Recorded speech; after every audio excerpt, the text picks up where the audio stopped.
my cat. Oh, naligo siya kagabi, kaya pwede siyang mahiga sa bed. Pag hindi siya maliligo, hindi siya pwedeng umakyat sa bed. Nasaan yung kapatid mong isa? Ngayon, nanahimik siya kasi katatapos lang niya kumain, no? Diba? Oh. Mm. Mm. Mm. Diba?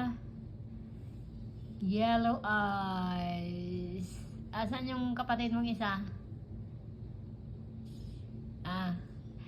Naligo siya kagabi. Tapos dry ko ang buhok niya. Malinis yan. Pinaliliguan ko yan tuwing gabi. Diba?